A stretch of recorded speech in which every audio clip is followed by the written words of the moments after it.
내용이에요.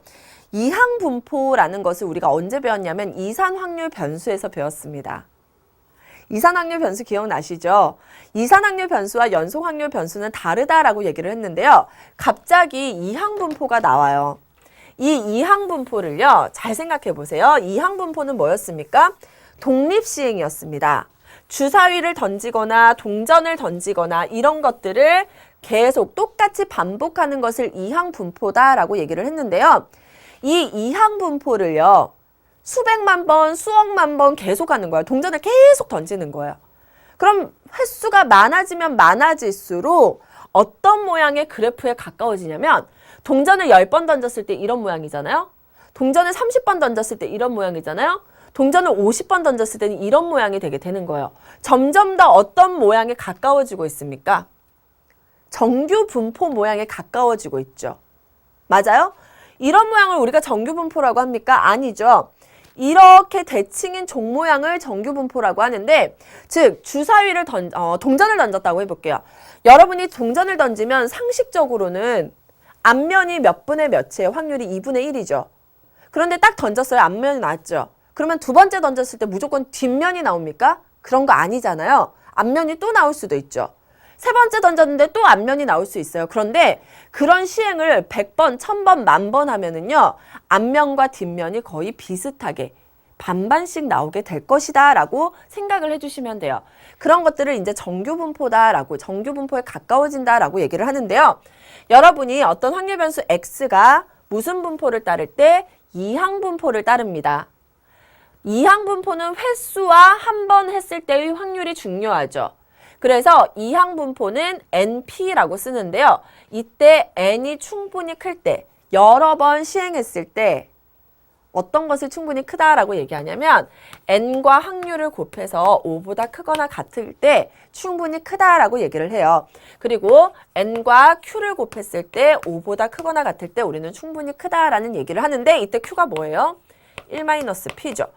자, 문제는요, 충분히 크게끔만 출제되어 있습니다. 신경 쓸 필요 없어요. 자, 이항분포를 따를 때는 그 x는 근사적으로 정규분포를 따르는데, 정규분포는 뭐와 뭐가 중요합니까? 평균과 표준편차가 중요하죠. 평균이 뭐냐면 NP예요. 횟수 곱하기 한 번 했을 때, 시행했을 때의 확률을 곱하면 평균, 그리고 분산은 NPQ이다라고 우리가 이미 이항분포에서 배웠습니다. 그래서 이항분포를 따를 때는 우리가 뭘로 바꿔줄 수 있고 정규분포로 바꿔줄 수 있고, 정규분포로 바꿔주면 우리는 뭐 할 수 있습니까? 표준 정규분포로 바꿀 수 있죠. 표준화하면 되니까 그러면 우리는 뭐를 구할 수 있게 됩니까? 확률을 다시 구할 수 있게 되는 겁니다. 신기하죠? 이렇게 여러분이 기억을 해두시면 돼요. 이항분포에서 N은 뭐예요? 몇 번 던졌는지 횟수라고 했습니다. 그리고 한 번 시행했을 때의 확률이죠. 이 한 번 시행했을 때의 확률 두 개를 이용하면 뭐와 뭐를 구할 수 있고, 평균과 뒤에 있는 것은 분산이죠. 분산을 구할 수 있고, 이것을 이용하면 표준 정규 분포로 바꿀 수 있고, 따라서 우리는 다시 확률을 구할 수 있게 되는 겁니다. 여러분, 표현하는 게 굉장히 중요합니다. 어떤 식으로 표현해서 문제를 해결하는지 예를 통해서 알려드릴게요. 자, 동전을 100회 던질 때 앞면이 55회 이상 60회 이하로 나올 확률을 구하시오라고 되어 있습니다. 여러분, 동전은 독립시행이고 따라서 100번 던졌으니까 이항분포예요. 동전을 던졌을 때 뭐가 나와요? 앞면이죠. 앞면이 확률 변수가 되는 거예요. 앞면이 나오는 확률 변수는 던졌다 이항분포인데, 이항분포에서 중요한 건 뭐다? 몇 번 던졌느냐와 앞면이 한 번 나올 확률입니다. 앞면이 한 번 나올 확률 얼마예요? 2분의 1이죠. 그러면 100번은 엄청나게 큰 숫자예요. 그래서 뭐를 따른다? 정규분포를 따르는데, 평균은 어떻게 구해요? 100 곱하기 2분의 1을 하면 바로 평균이에요. 그래서 평균은 얼마다? 50. 분산은 어떻게 구합니까? 100 곱하기 2분의 1 한 거에다가 1-2분의 1을 해주면 돼요. 100 곱하기 2분의 1 하면 50이고요. 1-2분의 1 하면 2분의 1이니까 분산이 얼마다? 25가 나옵니다. 분산이 25라는 건 5의 제곱으로 표현할 수 있죠. 왜? 우리는 표준 편차가 궁금하기 때문입니다. 여기까지 나왔어요. 문제 갈게요. 다시 갈게요.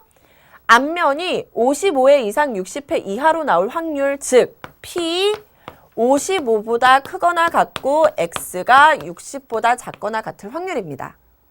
이제 뭐 할까요?